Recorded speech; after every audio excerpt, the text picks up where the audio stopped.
একজন সত্যিকার ভালো নারীর জীবনের সবচেয়ে দামি সম্পদের নাম হচ্ছে টাকার চাইতে বেশি, গাড়ির চাইতে বেশি, বাড়ির চাইতে বেশি, গয়নার চাইতে বেশি, সেটার নাম হচ্ছে ইজ্জত। একজন মেয়ে সব দিয়ে দিতে পারে, ইজ্জত দিতে পারে না।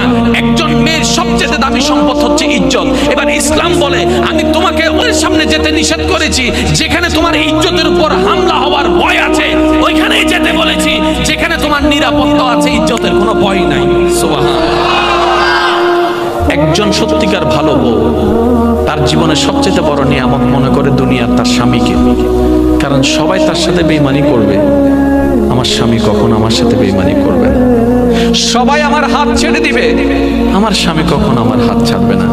এখানে যারা বিবাহিতরা আছেন, আমি ছোট্ট মানুষ হিসেবে শ্রদ্ধার সাথে একটা কথা বলি, এক ঘরের নিচে থাকলে, একই ছাদের নিচে থাকলে অনেক কিছুই হবে, মন মালিন্য, পক্ষে বিপক্ষে, পছন্দ অপছন্দ অনেক কিছুই হবে।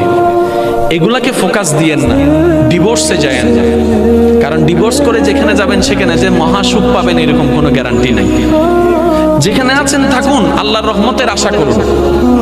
স্বামীর কাজ হচ্ছে স্ত্রীদেরকে মায়া প্রদর্শন করা, মহব্বত প্রদর্শন করা, কেয়ারিং প্রদর্শন করা, আর স্ত্রীদের কাজ হচ্ছে স্বামীদেরকে ভক্তি করা, শ্রদ্ধা করা, সম্মান করা।